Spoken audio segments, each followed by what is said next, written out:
okay, maybe. And then, yeah.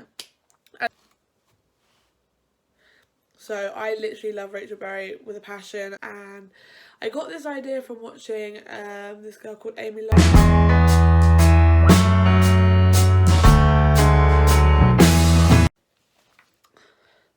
Hello and welcome back to another channel. Hold on a second, another channel. To another video and to my channel. I think my coffee is worn off me. This is the second video I'm filming today, and all of a sudden everything just seems to be going all wrong. Literally. But we're just gonna chill, we're just gonna relax and chill. Before we get to this video, let's just do the normal things, you know. Give it a thumbs up if you enjoy it, comment down below, and subscribe, and also follow my socials, which will pop up somewhere, and also be in the description. Now, let's just get on with the video. I don't know what I'm doing with my hands, I'm gonna stop that. So this video, I'm doing a little bit more chilled, and the last one I just did in makeup, so I was just gonna thought I would just chill and talk about something that I have a massive passion for and I'm obsessed with. And I got this idea from watching this girl called Amelia, I can't say her last name, but on YouTube. So I will try and link her down below if I remember. And I'm going to be talking about my favourite moments in Glee. Glee is one of my favourite ever TV shows. It actually is one of my favourite series. It was the first proper series I think I probably ever watched when I was younger, and I think it was one of those ones I instantly fell in love with. I remember when it started and I was like, it's going to be terrible, it's just basically a copy of High School Musical, why would I want to watch it? And I watched it and was like, wow, I'm in love, and I followed all the characters, followed the stories through all the way to season 6, and I was obsessed. I never missed an episode. I always watched it the day after it aired in America and watched it on a illegal site. Well, I don't know what I'm doing because it's a legal site, I guess. You know, you do these things when you're younger, and I was obsessed with it, and still am obsessed with it. And I was so happy when I found out they put it on Netflix at the end of was it last month or the end of June? It had to be the end of June because I was obsessed with it, and I watched the whole of season 1, and I'm now on season 2. But I took a break because one of those things is I know the story is back to front. I know what's going to happen in each episode. I don't need to watch it to be like, oh my god. So yeah, but I just thought I would talk about my favourite things because I love it so much. And I just wanted to share my favourite moments in Glee. A lot of them are probably iconic moments as well. They're not really moments that like stick out to me. And in all honesty, if I'm not watching it, I can't remember what's happening all the time. So not all of the things I wanted to put in there. I probably would say my best moment is not on this list. I've just done things I can remember. Just remember one thing, so I'm writing it down before I do forget. I haven't picked like top 10 because I thought that's too hard for me to do. So I've just got my favourite moments, and I'm going to go through it and talk about it. And I would love if people who love Glee maybe like comment down below your favourite moments in Glee and what Glee means to you, because basically Glee is the reason I'm in my show choir now, and it basically pushed me to want to follow my dreams, kind of, I guess. So my first one I put up was Rachel sticking up to Sue, and like sticking up for herself to Sue. And after she had just done her opening night of Funny Girl, she was always getting put down by Sue. Is this drinkable? No. So she was always getting put down Sue, and Sue was obviously one of those people who always bullied the Glee Club. And for once, Rachel finally stuck up to Sue, and I was like so happy, so proud. I was sitting there like a proud fan going, yes, Rachel, you do it. And bearing in mind, Rachel Berry is my favourite character in the whole show. So I literally love Rachel Berry with a passion. I could literally, like, I always wanted to be her.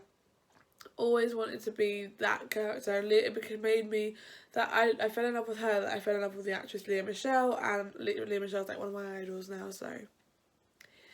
My next one is, again, another Rachel thing, Rachel bringing back the New Directions. In season 6, when she came home, when she thought everything was over, she came home and she ran the New Directions for the season and took them to sectionals. And in every problem she was going through, she managed to build these people up and create a new group of people and an unlikely group of people and form them together. Of course, there was complications and there was problems and there was trouble times and hurdles to jump over, but that's always been a thing for the New Directions. It doesn't matter what season. So I really do actually love what happened there. My next big favourite moment, and probably one of the moments that always sticks out to me and I always love, is the double wedding in season 6 when Brittany and Santana, they were already engaged at the beginning of season 6 and they got married, but Brittany was like, she wanted Kurt and Blaine to get married as well, so then they both got married together. Kurt and Blaine got married together, and Santana and Brittany got married at the same time. It was so nice. It was such a shocker. When I watched it, I was so shocked the first time. I was like, I didn't expect it. Like, I think I knew Santana and Brittany were going to get married, I think engaged. We knew in season 5 Kurt and Blaine were engaged, then they split up, and I think it was one of those things that most things I could see coming, I didn't see that coming until when Kurt and Blaine went in this room, and I was like, oh, okay, maybe.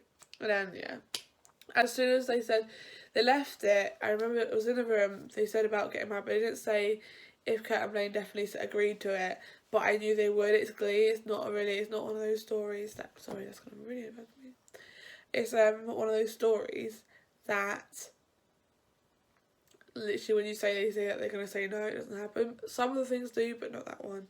Another one I didn't write down, but I just remembered, is Quinn's car accident. Although this episode after it happened, it didn't get spoke about much. It literally happened at the beginning, and she's like, I'm still standing by Elton John, and then they basically kind of ignored what happened, the whole thing, apart from when Quinn was planning like senior ditch day, but the rest of it was all about Blaine's brother. And I feel like, considering Quinn wasn't really much of a big character after season 3, she should have had a bit more moment on her in that episode. But I loved that episode. I think for me it was kind of a definition of proving that when Quinn had that accident, she was determined to get better, and she did.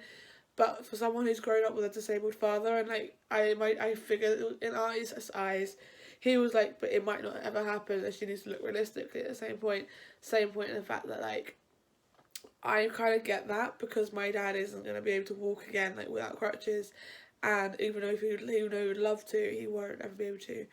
And I think it's one of those things that it really hit me in a personal fact, but I loved it. The next one is a really deep one and a really powerful one, because at this time, especially when Glee first originally came out, it was still new to people when people came out. So when Kurt came out was probably very hard hitting. I had never met a gay person in my life, or I had, but didn't know they were gay until they decided to come out. And I'll be honest with you, like watching the episode when Kurt decided to come out and how hard it was for him was very, very hard hitting, but also very like powerful, because it kind of was proven at how hard it is these days to, although in those days, I guess it's not really those days, but 10 years ago it still wasn't normal for people to go, I'm gay, to nowadays, you know, it's normal, people come out. People still find it hard sometimes to come out, but it's more normal than it was when Glee came out. So I really found that very, like, it was one of my favourite moments. And the same one is when Santana came out in season 3, because she's known as the bitch in the school. She's very popular, she's a cheerleader, and she's like with like most of the guys in the school. And you know, you wouldn't, out of all characters in the Glee Club, you probably wouldn't have thought it would be Santana. Brittany, yeah, maybe, but Santana not really. But it was a very moving story with Santana, and I loved it. And I think you did see her soft side when she decided to come out. Never changed her attitude, though. She still was that bitch, but she still had that soft side come out for that. My next favourite moment would be sectionals in season 3. Don't get me wrong, I love every episode that does a competition. Every competition episode is always my favourite. Like, I look forward to it, and you know when it's going to come up, because it comes up to when it's near a break or something, or a season. Or how, like, it's always at least 10 episodes in or something, depending on how many competitions they have in that season. So for like season 1 they only had 2. Season 2 and 3 they had 3. It's different, but I loved season 3 sectionals. It was just my favourite. They did 3 songs from Michael Jackson. They did ABC, Control, and Man in the Mirror, and it was like amazing. And I think because it wasn't, as much as I love Rachel Berry, it was the first competition we had seen New Directions do a competition without Rachel Berry on stage at all. And it was really nice to see Jenna Ushkowitz, who played Tina, her voice, and Anna Agron's voice, because they were the only two females in Glee, in the New Directions, and you could see other people's voices. I think it was obvious Blaine was going to be there involved, because Blaine's voice is by far amazing, and Darren Criss, I would hands down marry him. My next one, I think, is one of my favourite ones, and it's not because of the musical they did, because I'm not a massive fan, but it's the West Side Story episode, so I think it's episode I think it was episode 5 of season 3, and it wasn't because of the musical, because I love the songs from West Side Story, not a fan of the story of it. I don't know why, it's one of those musicals that I just didn't really like fall in love with. And I love musicals, like, I can tell you how much I love musicals. So like this, like last week at work, I went to see Urinetown, which is my group, my local, back home, my local theatre group did a show called Urinetown. Never heard of it before, but fell in love with it after seeing it, and it was great. But West Side Story was just one of those ones I just couldn't get into at all. But I do love the songs, and that episode was amazing because I loved how the pressure. Artie basically had said to Rachel and Blaine that they needed to lose their virginity to be able to play their characters. So Rachel and Blaine both put the pressure on her trying to lose it. And in my head, I think in reality to these days, it is so much pressure on younger people to have to think they have to lose their virginities. And you watch Rachel and Blaine both go through the pressure, and then at the end of the episode they realise it shouldn't be about a show.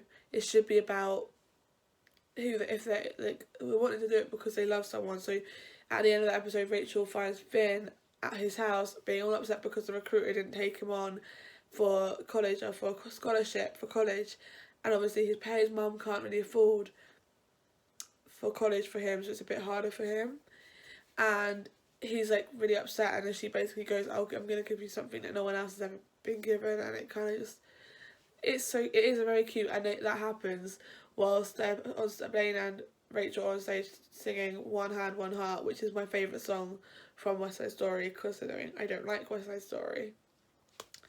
My next one is a very hard-hitting one, and I feel like the only reason this is my favourite one is because it was such a strong episode at the time of when it happened, because it was a very hard-hitting episode for the characters, but I think the cast also will go through obviously a lot of hard-hitting time at this point, and it is the quarterback episode in season 5, when obviously it's celebrating the life of Finn Hudson, because of a few months before they filmed that Corey Monteith died, which was I remember finding out, and I cried my eyes out, and I didn't even know the guy. He is just an actor, and I feel like because when you grow up watching a TV show that's about hope, I guess, and following your dreams, and I just fell in love with Finn Hudson from day one, it was really hard to just go, oh, and my favourite one of the guys and that has just died. So watching it on Glee was even harder, and it was really hard to hit in, but it will always be one of my favourite moments, favourite episodes, because of how raw and real it was, and how the characters responded to it as well. My next one is the season 1 finale episode, because I feel like this is when Glee Club really bonded together. The sectionals episode they definitely did, but they bonded a lot more in this one because it was a journey episode. Quinn gave birth, and they thought they lost Glee Club, and then Sue gave it back to them for another year, and it was such an emotional episode, and I loved it. And I watched that episode recently, and I forgot how much I genuinely loved it. And no matter how horrible Jesse St. James was to Rachel in that season, I can tell you something. Jesse St. James / Jonathan Groff doing Bohemian Rhapsody. Oh my god. I've got 3 more. One of them is the Sweet Dreams episode in season 4. This by far was one of my favourites because it was when Rachel was going for her audition for Funny Girl, and if you've watched Glee from season 1, you see how persistent Rachel is about she wants to be on Broadway. She's going to be that Broadway star. She's going to make it, and she's going to prove everyone who has called her a loser at school wrong. So when she went for this audition, I was so excited. She sang Don't Stop Believing. which was, again, I feel like one of my favourite moments in that. Was my favourite Don't Stop Believing was that one in season 4, because I think it was kind of done differently. It was so good, but you also had like the original people come in from the first episode when they did it, and it was just amazing. And it was just how like she got into that moment, and then when she found out she got a call back, it was the most amazing thing. I was like, yes, go girl, you go. I know in reality it wouldn't always happen like that. You go for your dream role, you probably wouldn't get it when you your first ever like Broadway audition.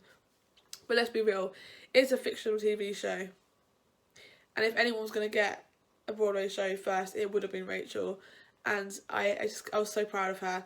I think also when Shelby came on, or Indina Menzel, and they sang Next to Me together, I was just like very emotional. And the Finn and Rachel phone call, I think, was my favourite, because you had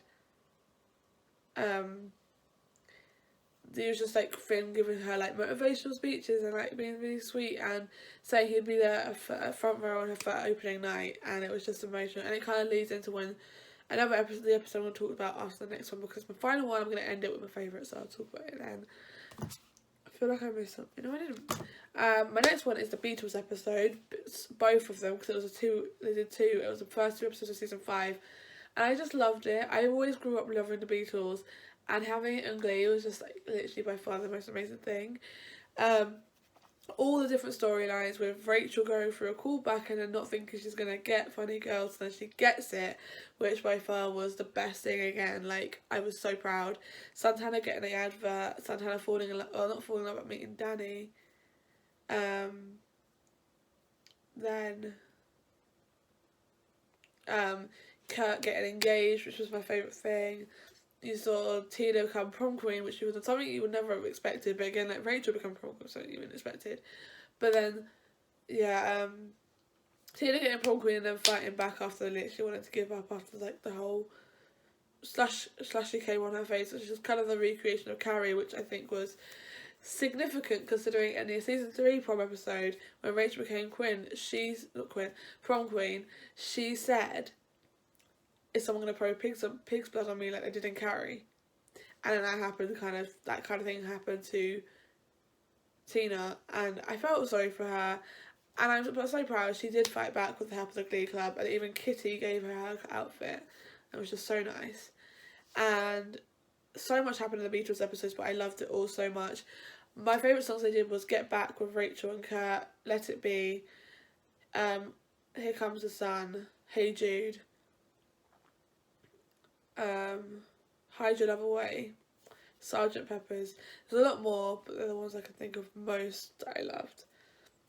Finally, the last one I'm going to talk about is Opening Night, which is the one where Rachel did Funny Girl, played Funny Girl. It was amazing. That's the one where she fought back against Sue, and it was just an absolute amazing. It was like watching a dream come true for a character, but a character I felt really deeply close to. That is like watching your friend perform her dream role. And I've had several moments when I've seen friends do their like lead roles in shows. Speaking of like when I went to see Urinetown, the girl who played Hope in Urinetown was someone I had done a show with back at my church. When we did Panto, we did Dick Whittington, and she played the cat in Dick Whittington, and then she now played a lead role in this, and I was just so emotionally moved by it, and I was so proud. That was what it was like watching Rachel Berry play Fanny Bryce in Funny Girl. And I was obviously so moved by everything that had happened in that episode. So moved by Rachel doing that, and how everyone rallied together and was there for her, supported her, watched the show. And then they did Pumping Blood in that club, and it was just amazing. And the amount of what I felt was so much more nice was the realisticness of like Rachel Berry being so nervous before it, because in reality, if you're going to do a show as big as that, like I got on stage to do a competition in March and I freaked out. So to do it on a Broadway stage is probably the most daunting thing. But then once she got on that stage, it was like she was in her element. So I was so proud.